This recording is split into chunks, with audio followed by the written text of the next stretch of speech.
Good morning, good morning, good morning, good morning, good morning. Peace. Today going to be a great day for those of us that choose to make it so.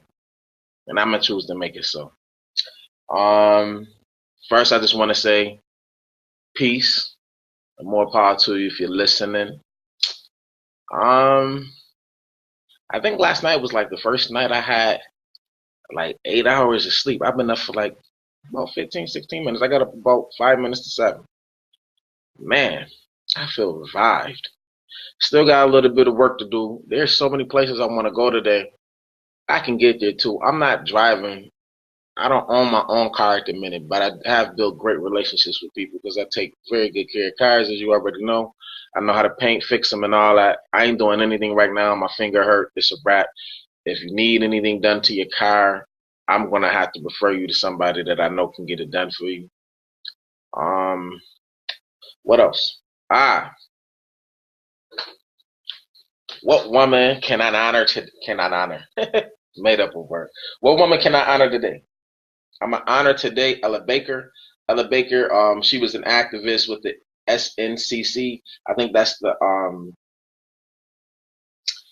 it's on the tip of my tongue. No, it's not even what I thought it was. I thought it was the Southern Christian Leadership Conference, but it's something else, and I have to find it for you. How can I? Oh, Student Nonviolent Coordinating Committee.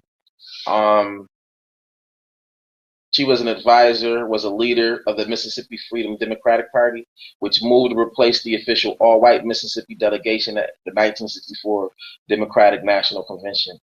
A famous quote that she has that I love is, "We who believe in freedom cannot rest until it's won." There's a beautiful sister by the name of Kathleen Richardson. She just posted something, and it stated, uh, that we're still dealing with this trauma, y'all. For years we have been taught to defame ourselves. We are embracing the term nigga and bitch like this shit is cool. Oh, yeah, that's my bitch. Yeah, that's my nigga. And I'm not blaming y'all either. I'm guilty of this as well. So don't think I'm out here pointing the finger. I would never do that because I'm guilty as well. Like, I'm not perfect. I'm just bold enough to speak on it and address it, whether I'm right or wrong. It's okay to be corrected. It's not okay to not try to do better. So I'm just trying to lead by example. And if you're offended by it, you do not have to watch me at all. Um, but she's right.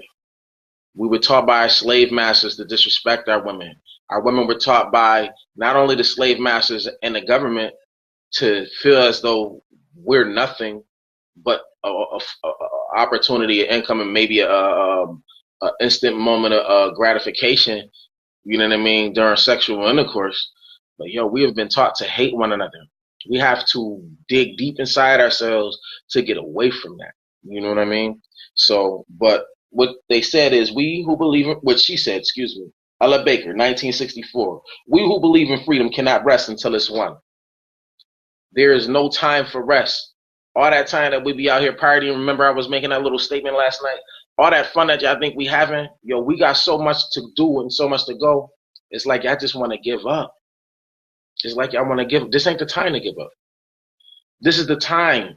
This generation of young folk are not going to behave the way some of us used to behave 40, 50, 100, 200 years ago.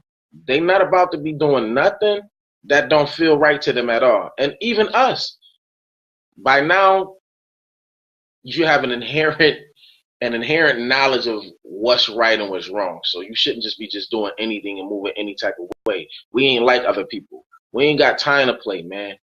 We ain't got time to play. So that was just something I wanted to read. We who believe in freedom cannot rest until it's won.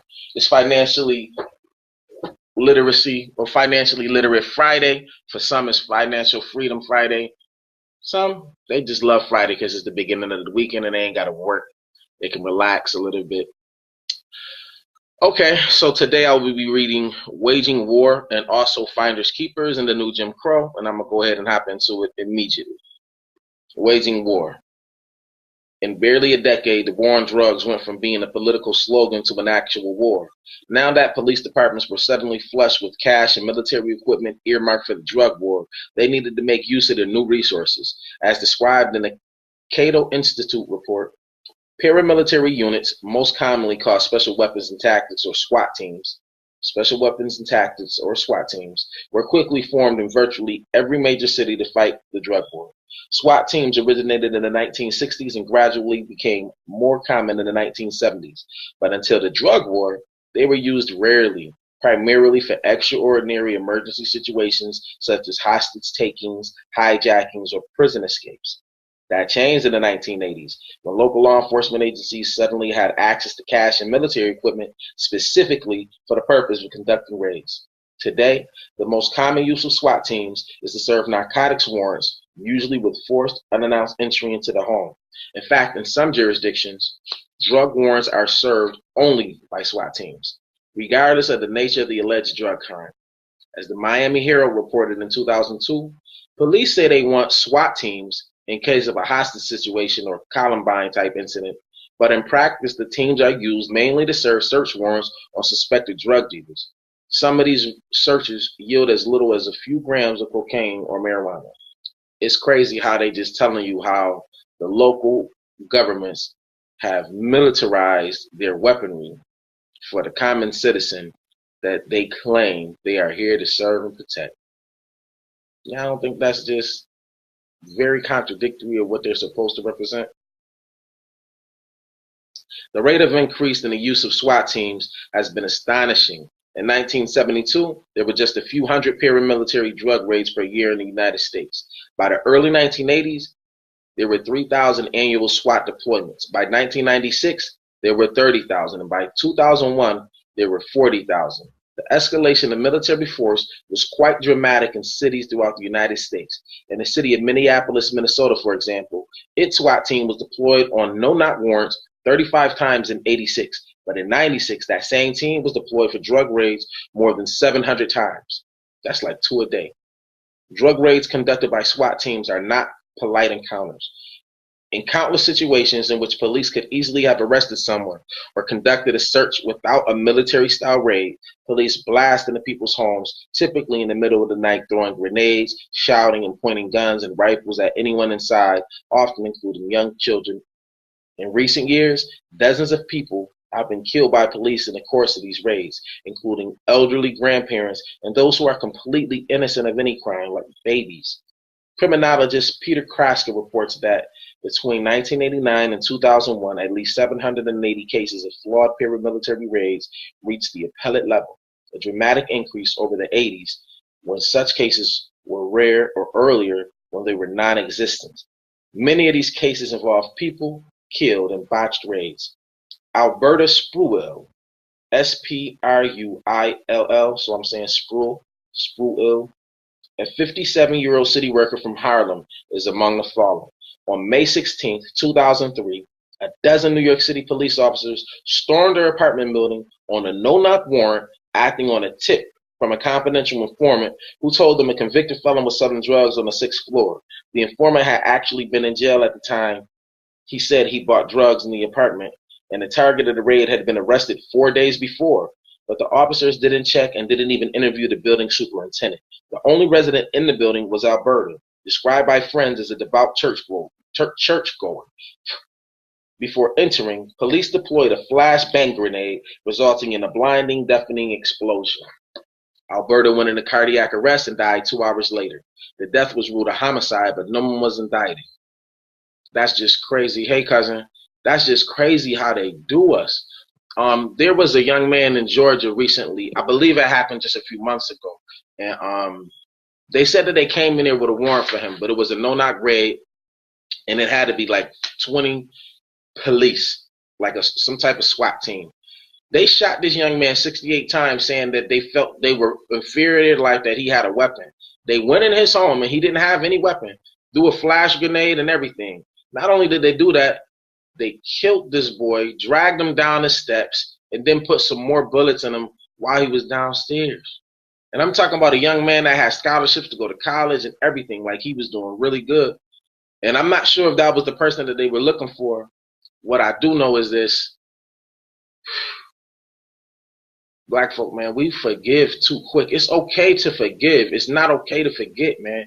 And you can't immediately forgive some. You're not just going to kill my people and I'm just going to be like, oh, well, I forgive you. No, no. I'm telling you, that's not how we should be.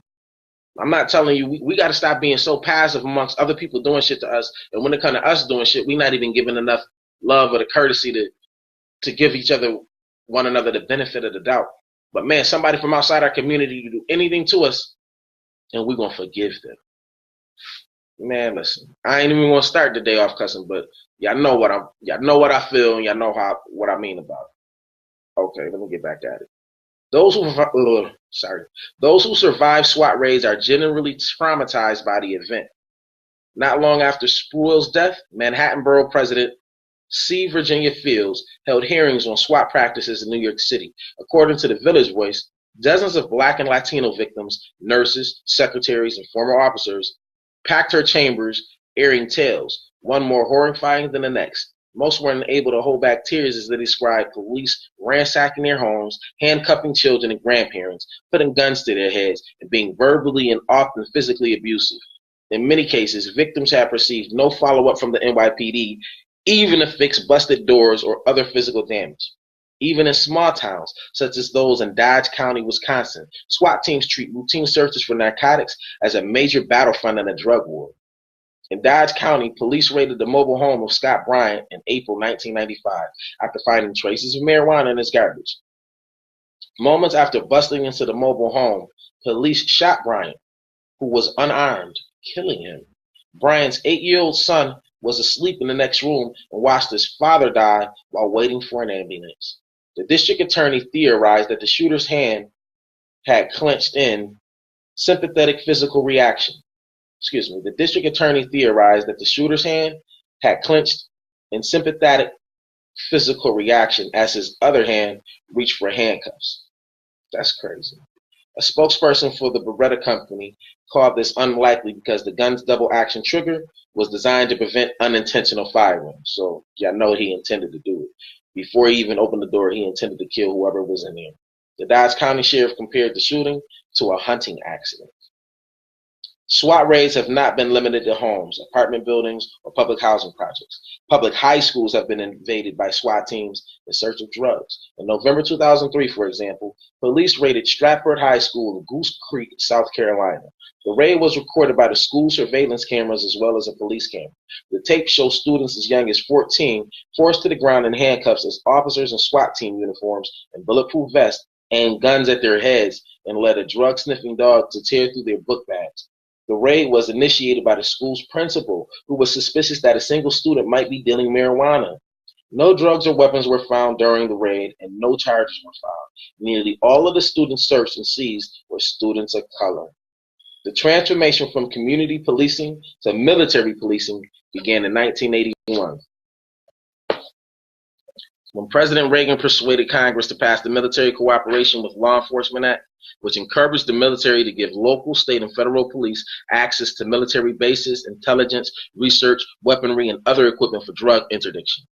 The legislation carved a huge exception to the Posse Comitatus Act, the Civil War era law prohibiting the use of military for civilian policing. Come on, they keep committing crime, and ain't nothing being done about it. It was followed by Reagan's National Security Decision Directive, which declared drugs a threat to U.S. national security and provided for yet more cooperation between local, state, and federal law enforcement. In the years that followed, Presidents George Bush and Bill Clinton enthusiastically embraced the drug war and increased the transfer of military equipment, technology, and training to local law enforcement, contingent, of course, on the willingness of agencies to prioritize drug law enforcement and concentrate resources on arrests for illegal drugs.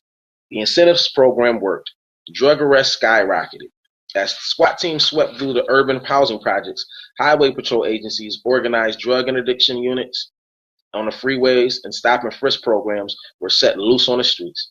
Generally, the financial incentives offered to local law enforcement to pump up their drug arrests have not been well publicized, leading the average person to conclude reasonably but mistakenly that when their local police departments report that drug arrests have doubled or tripled in a short period of time, the arrests reflect a surge in illegal drug activity rather than an infusion of money and an intensified enforcement effort. One exception is a 2001 report by the Capital Times in Madison, Wisconsin. The Times reported that as of 2001, 65 of the state's 83 local SWAT teams had come into being since 1980, and that the explosion of SWAT teams was traceable to the Pentagon's weaponry giveaway program, as well as to federal programs that provide money to local police for drug control. The paper explained that in the 1990s, Wisconsin police departments were given nearly 100,000 pieces of military equipment. And although the paramilitary units were often justified to city councils and skeptical citizens as essential to fight terrorism or deal with hostage situations, they were rarely deployed for those reasons, but instead were sent to serve routine search warrants for drugs and make drug arrests. In fact, the Times reported that police departments had an extraordinary incentive to use their new equipment for drug enforcement. The extra federal funding the local police departments received was tied to anti-drug policy. The size of the disbursements was linked to the number of city or county drug arrests. Each arrest, in theory, would net a given city or county about $153 in state and federal funding. Non-drug related policing brought no federal dollars, even for violent crime. As a result, when Jackson County, Wisconsin quadrupled its drug arrests between 1999 and 2000, in just 1 year, the county's federal subsidy quadrupled too. Finders, keepers. As if the free military equipment, training, and cash grants were not enough, the Reagan administration provided law enforcement with yet another financial incentive to devote extraordinary resources to drug law enforcement rather than more serious crimes. State and local enforcement agencies were granted the authority to keep for their own use the vast majority of cash and assets they seized when waging the drug war. Let me read that part again. The vast majority of cash and assets that the police seized when waging the drug war. This dramatic change, pardon me. I'm so sorry. I skipped like 2 lines. Okay. State and local law enforcement agencies were granted the authority to keep for their own use the vast majority of cash and assets they seized when waging the drug war. Who made that illegal? Y'all just gonna take stuff from people. I told y'all there's a lot of people that were found innocent that never got their cash or assets back, and the government was free to use it. If that is not extortion, I don't know another term for extortion if that's not extortion. That's crazy. The dramatic change in policy gave state and local police an enormous stake in the war on drugs, not in its success, but in its perpetual existence. Law enforcement gained a pecuniary interest not only in the forfeited property, but in the profitability of the drug market itself. Modern drug forfeiture laws date back to 1970, when Congress passed the Comprehensive Drug Abuse Prevention and Control Act. The act included a civil forfeiture provision authorizing the government to seize and forfeit drugs, drug manufacturing and storage equipment, and conveyances used to transport drugs. As legal scholars Eric Blumenson and Eben Nielsen have explained, the provision was justified as an effort to forestall the spread of drugs in a way criminal penalties could not, by striking at its economic roots. When a drug dealer is sent to jail, there are many others ready and willing to take his place or her place. But seizing the means of production, some legislators reason, may shut down the trafficking business for good. Over the years, the list of properties subject to forfeiture expanded greatly, and the required connection to illegal drug activity became increasingly remote, leading to many instances of abuse. But it was not until 1984 when Congress amended the federal law to allow federal law enforcement agencies to retain and use any and all proceeds from asset forfeitures, and to allow state and local police agencies to retain up to 80% of the assets value that a true revolution occurred. Suddenly, police departments were capable of increasing the size of their budgets quite substantially, simply by taking the cash, cars, and homes of people suspected of drug use or sales. At the time the new rules were adopted, the law governing civil forfeiture was so heavily weighted in favor of the government that fully 80% of forfeitures were uncontested. Property or cash could be seized based on mere suspicion of illegal drug activity, and a seizure could occur without notice or hearing, upon an ex parte showing of mere probable cause to believe that the property had somehow been involved in a crime. The probable cause showing could be based on nothing more than hearsay, innuendo, or even the paid self-serving testimony of someone with interests clearly adverse to the property owner. Neither the owner of the property nor anyone else need be charged with a crime, much less found guilty of it. See what I'm saying? You don't even got to be found guilty, and they still will take it. And even in here, it said you don't even have to even be committing a crime. It could just be hearsay, and innuendo. That's crazy. Even the paid self-serving testimony, you can pay people to lie. That's crazy. Indeed, a person could be found innocent of any criminal conduct and the property could still be the subject to forfeiture. Once the property was seized, the owner had no right of counsel when the burden was placed on him to prove the property's innocence. Because those who were targeted were typically poor or of moderate means, they often lacked the resources to hire an attorney or pay the considerable court costs. Yeah, if you take away their property and their assets, how the hell are they going to afford one? As a result, most people who had their cash or property seized did not challenge the government's actions, especially because the government could retaliate by filing criminal charges, baseless or not. Not surprisingly, this drug forfeiture regime proved highly lucrative for law enforcement, offering more than enough incentive to wage the war on drugs. According to a report commissioned by the Department of Justice between 1988 and 1992 alone, Byrne-funded drug task forces seized over $1 billion in assets.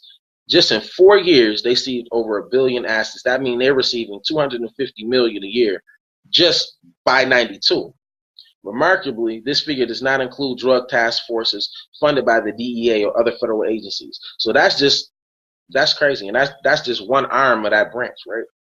The actual operation of drug forfeiture laws seriously undermines the usual rhetoric offered in support of the war on drugs, namely that is the big kingpins that are the target of the war. Drug forfeiture laws are frequently used to allow those with assets to buy their freedom, while drug users and small-time dealers with few assets to trade are subjected to lengthy prison terms. In Massachusetts, for example, an investigation by journalists found that on average a payment of $50,000 in drug profits won a 6.3-year reduction in a sentence for dealers, while agreements of $10,000 or more brought elimination or reduction of trafficking charges in almost three-fourths of such cases. Federal drug forfeiture laws are one reason. Blumenson and Nielsen note, why state and federal prisons now confine large numbers of men and women who had relatively minor roles in drug distribution networks, but few of their bosses. That's crazy. I'm going to end that here for the day. Get ready, man, to get into what I got to get into. But the good thing is we're almost out of this chapter. Probably got like another about 8 pages. Well, I hope y'all have a great day. Black people, you're significant, you're needed, and so is our solidarity. Be good to yourself, be good to others, stay alert, and peace.